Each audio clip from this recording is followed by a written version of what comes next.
মুহূৰ্তত এটা ডাঙৰ খবৰ দিব বিচাৰিছো কংগ্ৰেছৰ মাজতে কাজিয়া দেখিবলৈ পোৱা গৈছে হাইলাকান্দিত এতিয়া বিধায়ক আমিনুল ইছলাম লস্কৰক সভাস্থলীৰ পৰা খেদি পঠিওৱা হৈছে কাৰ্যালয়ৰ ভিতৰত সভা অনুষ্ঠিত কৰা হৈছিল আৰু সভাৰ পৰা খেদি পঠিয়ালে বিধায়কগৰাকীক বিজেপিৰ দালাল আখ্যা দি এতিয়া যুৱ কংগ্ৰেছে তাৰ পৰা খেদি পঠিয়াই প্ৰাণ তাকি তাৰ পৰা পলায়ন কৰে বিধায়কগৰাকী অৱশ্যে জনাইছে উত্তৰত বিগ ব্ৰেকিং জনাইছে উত্তৰ কংগ্ৰেছত কাজিয়া ৰাজ্যত কংগ্ৰেছ দলৰ প্ৰচণ্ড কাজিয়াৰ সূত্ৰপাত হোৱা দেখিবলৈ পোৱা গৈছে কাৰ্যালয়ৰ ভিতৰতে বিধায়ক আমিনুল ইছলাম লস্কৰক লৈ ৰণক্ষেত্ৰৰ সৃষ্টি হৈছে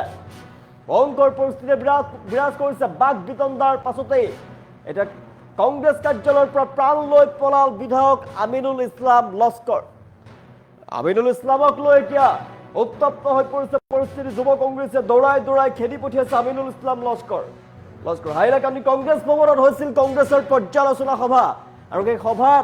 সভাত কাৰ্যালয়ৰ পৰাই খেদি পঠিওৱা হয় বিধায়কগৰাকী বৈঠক আৰম্ভ হোৱাৰ লগে লগে সৃষ্টি হৈছে উত্তপ্ত পৰিস্থিতিৰ আৰু সভাগৃহৰ পৰা কংগ্ৰেছৰ বিধায়কক বিজেপিৰ দালাল আখ্যা দি উত্তপ্ত পৰিস্থিতিৰ সৃষ্টি হৈছে আমিনুল ইছলাম লস্কৰক বিজেপিৰ দালাল আখ্যা আমিনুল ইছলাম লস্কৰ হাই ধনীৰে উত্তাল প্ৰতিবাদী কাৰ্যসূচী কংগ্ৰেছৰ উত্তপ্ত পৰিস্থিতি বিৰাজ কৰিছে প্ৰচণ্ড কাজিয়া দেখিবলৈ পোৱা গৈছে কংগ্ৰেছৰ নিজৰ মাজতে কাজিয়াৰ সূত্ৰপাত হোৱা দেখিবলৈ পোৱা গৈছে হাইলাকান্দিত কংগ্ৰেছৰ পৰ্যালোচনা সভা অনুষ্ঠিত কৰা হৈছিল তাত উপস্থিত আছিল বিধায়ক আমিনুল ইছলাম আৰু আমিনুল ইছলাম লস্কৰক লৈ উত্তপ্ত পৰিস্থিতি বিৰাজ কৰি দেখিবলৈ পোৱা গৈছে আমিনুল ইছলামক বিজেপিৰ দালাল আখ্যা দি উত্তপ্ত পৰিস্থিতিৰ সৃষ্টি কৰিছে আৰু একাংশ কংগ্ৰেছ কৰ্মীয়ে আমিনুল ইছলামক মাৰিবলৈ উদ্যত হোৱা দেখিবলৈ পোৱা গৈছে ঠেলাঠেলি বাক বিতণ্ডা দেখিবলৈ পোৱা গৈছে আৰু তাৰ পৰা প্ৰাণ লৈ পলায়ন কৰে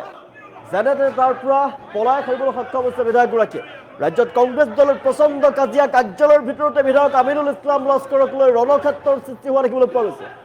কংগ্ৰেছ কাৰ্যালয়ৰ পৰা প্ৰাণ লৈ পলাল বিধায়ক আমিনুল ইছলাম যুৱক কংগ্ৰেছে দৌৰাই তাৰ পৰা খেদি পঠিয়ালে আমিনুল ইছলাম লস্কৰক হাইলাকান্দি কংগ্ৰেছ ভৱনত হৈছিল কংগ্ৰেছৰ পৰ্যালোচনা সভা নিৰ্বাচনৰ পিছতে কংগ্ৰেছৰ পৰ্যালোচনা সভা অনুষ্ঠিত কৰা হৈছিল যিহেতু জিলা কংগ্ৰেছৰ পৰ্যালোচনা সভা অনুষ্ঠিত কৰা হৈছে আৰু কি কাৰণে নিৰ্বাচনত তেওঁলোকে ইমান শোচনীয় ফলাফল লাভ কৰিবলৈ সক্ষম হ'ল তাৰ বাবে তেওঁলোকে জিলাই পৰ্যালোচনা সভা অনুষ্ঠিত কৰিছিলে হাইলাকান্দিতো পৰ্যালোচনা সভা অনুষ্ঠিত কৰা হৈছিল আৰু সেই সভাত বিধায়ক আমিনুল ইছলাম লস্কৰ উপস্থিত হৈছিল আৰু সেই সময়ত একাংশ যুৱ কংগ্ৰেছে আমিনুল ইছলাম লস্কৰক বিজেপিৰ দালাল আখ্যা দি মাৰিবলৈ উদ্যত হোৱাৰ দৃশ্যাংশ দেখুৱাইছে আৰু সভাস্থলীতে কাৰ্যালয়ৰ ভিতৰত এই কংগ্ৰেছৰ কাৰ্যালয় এই কাৰ্যালয়ৰ ভিতৰতে উত্তপ্ত পৰিস্থিতি সৃষ্টি হোৱা দেখিবলৈ পোৱা গৈছে নিজৰ মাজতে কংগ্ৰেছ কৰ্মীৰ মাজত এতিয়া কংগ্ৰেছ নেতা কৰ্মীৰ মাজত এতিয়া নিজৰ মাজতে বাক বিতণ্ডা কাজিয়াৰ সূত্ৰপাত দেখিবলৈ পোৱা গৈছে অশান্ত হৈ পৰিছে পৰিস্থিতি আমি দৃশ্যাংশ দেখুৱাই আছো কংগ্ৰেছৰ বিধায়কক বিজেপিৰ দালাল আখ্যা দি উত্তপ্ত পৰিস্থিতিৰ সৃষ্টি কৰিছে হাইলাকান্দিৰ কংগ্ৰেছ ভৱনত অনুষ্ঠিত হৈছিল কংগ্ৰেছৰ পৰ্যালোচনা সভা আৰু বৈঠক আৰম্ভ হোৱাৰ লগে লগে সৃষ্টি হয় উত্তপ্ত পৰিস্থিতি আমিনুল ইছলাম লস্কৰক হাই ধ্বনি দিছে আমিনুল ইছলাম লস্কৰক বিজেপিৰ দালাল আখ্যা দিছে আৰু যুৱ কংগ্ৰেছে মাৰিবলৈ উদ্যত হৈছে তাৰ পৰা প্ৰাণ লৈ পলায়ন কৰিছে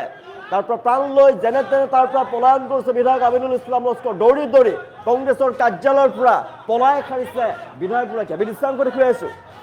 ৰাজ্যত কংগ্ৰেছ দলৰ প্ৰচণ্ড কাজিয়া দেখিবলৈ পোৱা গৈছে হাইলাকান্দিৰ কংগ্ৰেছৰ কাৰ্যালয়ত উত্তপ্ত পৰিস্থিতি বিৰাজ কৰিছে এক্সক্লুচিভ দৃশ্যাংশ টাইম এইটৰ দৰ্শক দেখুৱাই আছো বিধায়ক আমিনুল ইছলাম লস্কৰৰ উপস্থিতি ভয়ংকৰ পৰিস্থিতি বিৰাজ কৰি দেখিবলৈ পোৱা গৈছে কংগ্ৰেছৰ কাৰ্যালয়ত কংগ্ৰেছৰ পৰ্যালোচনা সভা যিহেতু অনুষ্ঠিত কৰা হৈছিলে আৰু হাইলাকান্দিৰ কংগ্ৰেছ ভৱনত উপস্থিত হৈছিলে বিধায়ক আমিনুল ইছলাম লস্কৰ আৰু আমিনুল ইছলাম লস্কৰ যেতিয়া সভাগৃহত উপস্থিত হৈছিল তাৰপিছত সভা চলি থকাৰ মাজতে আমিনুল ইছলাম লস্কৰক একাংশ যুৱ কংগ্ৰেছে বিজেপিৰ দালাল আখ্যা দিলে বিজেপিৰ দালাল আখ্যা দি মাৰিবলৈ উদ্যত হয় বাক বিতণ্ডাৰ সৃষ্টি হয় প্ৰথমে বাক বিতণ্ডা তাৰ পিছত বিধায়ক আমিনুল ইছলাম লস্কৰক মাৰিবলৈ উদ্যত হয় যুৱ কংগ্ৰেছে আৰু তাৰ পৰা নিজৰ প্ৰাণ লৈ পলায়ন কৰে এগৰাকী বিধায়ক আমিনুল ইছলামে আমি দৃশ্যাংশ দেখিছোঁ কংগ্ৰেছৰ নিজৰ মাজতে কাজিয়াৰ সূত্ৰপাত দেখিবলৈ পোৱা গৈছে বিধানসভা নিৰ্বাচনক লৈ হাইলাকান্দি জিলাত কংগ্ৰেছৰ পৰ্যালোচনা বৈঠক অনুষ্ঠিত হৈছিলে তেওঁলোকে কি কাৰণে শোচনীয় পৰাজয় ৰাজ্যত লাভ কৰিলে তাৰ বাবে জিলাই কংগ্ৰেছৰ পৰ্যালোচনা বৈঠক অনুষ্ঠিত হৈছে আৰু কংগ্ৰেছৰ পৰ্যালোচনা বৈঠকৰ বাবে দায়িত্ব প্ৰদান কৰা হৈছিল হাইলাকান্দিত পৰ্যবেক্ষক হিচাপে দায়িত্ব প্ৰদান কৰা হৈছিল আমিনুল ইছলাম লস্কৰক আৰু সেইবাবে তেওঁ তাত উপস্থিত হৈছিলে যেহেতু কংগ্ৰেছৰ সভাপতিৰ ফালৰ পৰা দলীয় সভাপতিৰ ফালৰ পৰা তেওঁক দায়িত্ব প্ৰদান কৰা হৈছিলে কিন্তু তাত উপস্থিত হোৱাৰ পিছতে এনেধৰণৰ পৰিস্থিতি বিৰাজ কৰি দেখিবলৈ পোৱা গৈছে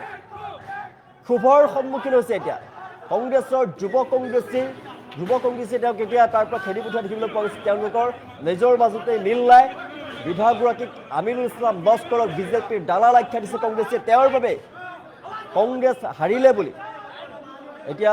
একাংশ যুৱ কংগ্ৰেছে এতিয়া অভিযোগ উত্থাপন কৰিছে তাৰপিছতে তাৰ পৰা কংগ্ৰেছৰ সভাস্থলীৰ পৰা কংগ্ৰেছ কাৰ্যালয়ৰ পৰা প্ৰাণ লৈ পলায়ন কৰিছে এতিয়া বিধায়ক আমিনুল ইছলাম লস্কৰে আমি দৃষ্টান্ত কৰি আছোঁ লজ্জাজনক কথা কংগ্ৰেছৰ নিজৰ মাজতে কাজিয়াৰ সূত্ৰপাত হৈছে কংগ্ৰেছৰ মাজত কাজিয়া আমি দৃষ্টান্ত কৰি গৈ আছোঁ বৈঠকত উপস্থিত আছিলে বিধায়ক আমিনুল ইছলাম লস্কৰৰ সভা আৰম্ভ হোৱাৰ পিছতে হাইলাকান্দি জিলা যুৱ কংগ্ৰেছ কৰ্মকৰ্তাসকলে যি যুৱ কংগ্ৰেছীসকলে বিধায়কগৰাকীক লগত প্ৰথমে বাক বিতণ্ডা আৰম্ভ কৰে তেওঁৰ বাবে তেওঁক বিজেপিৰ দালাল আখ্যা দিয়ে আৰু তেওঁৰ বাবে কংগ্ৰেছ হাৰিলে বুলি অভিযোগ উত্থাপন কৰে তৰ্কাতৰ্কিৰ পিছতে ৰণক্ষেত্ৰলৈ পৰিণত হৈ পৰে মাৰিবলৈ উদ্যত হয় যুৱ কংগ্ৰেছে আমি দৃষ্টান্ত কৰি গৈ আছোঁ বিধায়ক আমিনুল ইছলাম লস্কৰক মাৰিবলৈ উদ্যত হয় যুৱ কংগ্ৰেছে আৰু সেই ভয়ংকৰ পৰিস্থিতিৰ দৃষ্টান্ত আমি দেখুৱাই আছোঁ টাইম এইটৰ দৰ্শক তাৰ পৰা নিজৰ প্ৰাণ লৈ পলাবলৈ সক্ষম হৈছে আমি দৃষ্টান্ত কৰি গৈ আছোঁ কংগ্ৰেছ কাৰ্যালয়ৰ পৰা বিধায়ক আমিনুল ইছলাম লস্কৰ ওলাই আহিছে দৌৰি তাৰ পৰা ওলাই আহিছে যেনে তেনে তাৰ পৰা সভাস্থলীৰ পৰা পলায়ন কৰিছে কংগ্ৰেছ কাৰ্যালয়ৰ পৰা পলায়ন কৰাৰ দৃষ্টান্ত আমি দেখুৱাই আছোঁ প্ৰাণ লৈ তাৰ পৰা পলায়ন কৰিছে নিজৰ কংগ্ৰেছৰ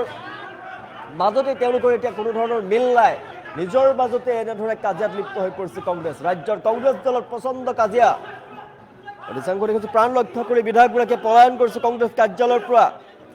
বিজেপিৰ দালাল আখ্যা দিছে বিধায়ক আমিনুল ইছলাম লস্কৰক যুৱ কংগ্ৰেছে কংগ্ৰেছৰ অৱস্থাৰ বাবে দায়ী বিধায়ক আমিনুল ইছলাম লস্কৰ অভিযোগ উত্থাপন কৰিছে যুৱ কংগ্ৰেছীসকলে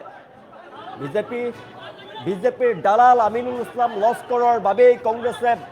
পৰাজয় লাভ কৰিলে বুলি হাইলাকান্দিৰ যুৱ কংগ্ৰেছৰ ফালৰ পৰা অভিযোগ উত্থাপন কৰা হৈছে আৰু হাইলাকান্দিৰ যুৱ কংগ্ৰেছে এতিয়া বিধায়ক আমিনুল ইছলাম লস্কৰক তাৰ পৰা খেদি পঠিয়াইছে মাৰিবলৈ উদ্যত হৈছে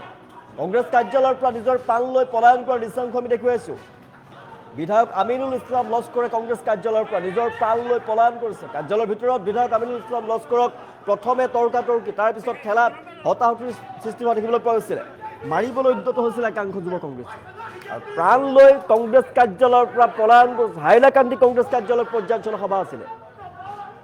জনাইছোঁ ৰাজ্যত শোচনীয়ভাৱে পৰাজয় লাভ কৰাৰ পিছতে কংগ্ৰেছে জিলাই পৰ্যালোচনা বৈঠক অনুষ্ঠিত কৰিছে আৰু কি কাৰণে সমষ্টিবিলাকত তেওঁলোকৰ এনে বেয়া ফলাফল হ'ল তাৰ বাবে পৰ্যালোচনা সভা অনুষ্ঠিত কৰিছিলে আৰু পৰ্যালোচনা সভাৰ পৰ্যবেক্ষক হিচাপে বিধায়ক আমিনুল ইছলাম লস্কৰক দায়িত্ব প্ৰদান কৰা হৈছিল দলৰ ফালৰ পৰা আৰু সেইবাবেই হাইলাকান্দিৰ কংগ্ৰেছৰ কাৰ্যালয়ত উপস্থিত হৈছিলে বিধায়ক আমিনুল ইছলাম লস্কৰ আৰু সেই সময়তে একাংশ যুৱ কংগ্ৰেছীয়ে অভিযোগ উত্থাপন কৰে যে আমিনুল ইছলাম লস্কৰৰ নিচিনা মানুহৰ বাবে কংগ্ৰেছে বেয়া ফলাফল লাভ কৰিবলৈ সক্ষম হ'ব কংগ্ৰেছৰ পৰাজয় হ'ল আৰু ইয়াৰ পিছত প্ৰথমে বাক বিতণ্ডাৰ সৃষ্টি হৈছিল তাৰপিছতে হতাহতিৰ সৃষ্টি হয় আৰু পৰৱৰ্তী সময়ত মাৰিবলৈ উদ্যত হয় বিধায়ক আমিনুল ইছলাম লস্কৰক আক্ৰমণ কৰিবলৈ উদ্যত হয় ৰণক্ষেত্ৰ পৰিণত হৈ পৰিছে এতিয়া কংগ্ৰেছৰ কাৰ্যালয় হাইলাকান্দিৰ কাৰ্যালয়ত ৰণক্ষেত্ৰ দেখিবলৈ পোৱা গৈছে এতিয়া আমি দৃষ্টান্ত দেখুৱাই আছোঁ ৰাজ্যত কংগ্ৰেছ দলত প্ৰচণ্ড কাজিয়াৰ সূত্ৰপাত হৈছে নিজৰ বিধায়ককে তেওঁলোকে খেদি পঠিয়াইছে নিজ দলৰ বিধায়কক খেদি পঠিয়াইছে আৰু প্ৰাণ লৈ তাৰ পৰা যেনেদৰে প্ৰাণ বচাই তাৰ পৰা পলায়ন কৰিবলৈ সক্ষম হৈছে বিধায়ক আমিনুল ইছলাম লস্কৰ বিজেপি আৰু কংগ্ৰেছৰ আমিনুল ইছলাম লস্কৰক বিজেপিৰ দালাল আখ্যা দিছে যুৱ কংগ্ৰেছীয়ে আৰু হাইলাকান্দি জিলা কাৰ্যালয়ৰ পৰা প্ৰাণ লৈ পলায়ন কৰিছে এতিয়া আমিনুল ইছলাম লস্কৰ বিধায়ক আমিনুল ইছলাম লস্কৰ হাই বিজেপিৰ দালাল মুৰ্দাবাদ আদি শ্লোগানেৰে উত্তপ্ত হৈ পৰিছে এতিয়া কাৰ্যালয় দৃশ্যাংশ দেখুৱাইছোঁ ভয়ংকৰ পৰিস্থিতি বিৰাজ কৰিছে কংগ্ৰেছৰ নিজৰ মাজতে তেওঁলোকৰ মাজত কাজিয়া দেখিবলৈ পোৱা গৈছে আৰু কংগ্ৰেছৰ বিধায়ক আমিনুল ইছলাম লস্কৰক খেদি পঠিওৱা দেখিবলৈ পোৱা গৈছে আৰু অভিযোগ উত্থাপন কৰিছে কংগ্ৰেছৰ বিধায়ক আমিনুল ইছলাম লস্কৰৰ বাবে পৰাজয় বৰণ কৰিবলগীয়া হ'ল এতিয়া কংগ্ৰেছে আৰু সেইবাবে বিজেপিৰ দালাল আখ্যা দিয়ে আমিনুল ইছলাম লস্কৰক তাৰ পৰা খেদি পঠিয়াইছে উত্তপ্ত পৰিস্থিতি বিৰাজ কৰা দেখিবলৈ পোৱা গৈছে বিজেপিৰ দালাল আখ্যা দি উত্তপ্ত পৰিস্থিতিৰ সৃষ্টি হোৱা দেখিবলৈ পোৱা গৈছে কংগ্ৰেছৰ কাৰ্যালয়ত হাইলাকান্দি কংগ্ৰেছ কাৰ্যালয়ৰ পৰা পলায়ন কৰিছে আমিনুল ইছলাম লস্কৰে পৰ্যালোচনা সভা অনুষ্ঠিত হৈছিল যিহেতু পৰ্যালোচনা বৈঠকত তেওঁক দায়িত্ব প্ৰদান কৰা হৈছিল আৰু সেইবাবে তেওঁ সভাত উপস্থিত হ'বলৈ গৈছিল হাইলাকান্দিৰ কংগ্ৰেছৰ কাৰ্যালয়ত। আৰু হাইলাকান্দি জিলা কংগ্ৰেছৰ কাৰ্যালয়ত আলোচনা চলি থকাৰ মাজতে, সভা চলি থকাৰ মাজতে একাংশ যুৱ কংগ্ৰেছে তেওঁক বিজেপিৰ দালাল আখ্যা দিলে। তেওঁৰ বাবেই কংগ্ৰেছৰ বেয়া ফলাফল হ'ল বুলি তেওঁক আক্ৰমণ কৰিলে। প্ৰথম অৱস্থাত তৰ্কাতৰ্কি, তাৰপিছত হতাহতি, আৰু পৰৱৰ্তী সময়ত তেওঁক মাৰিবলৈ উদ্যত হয়। আৰু তাৰ পৰা নিজৰ প্ৰাণ লৈ পলায়ন কৰিবলৈ সক্ষম হৈছে বিধায়ক আমিনুল ইছলাম লস্কৰ।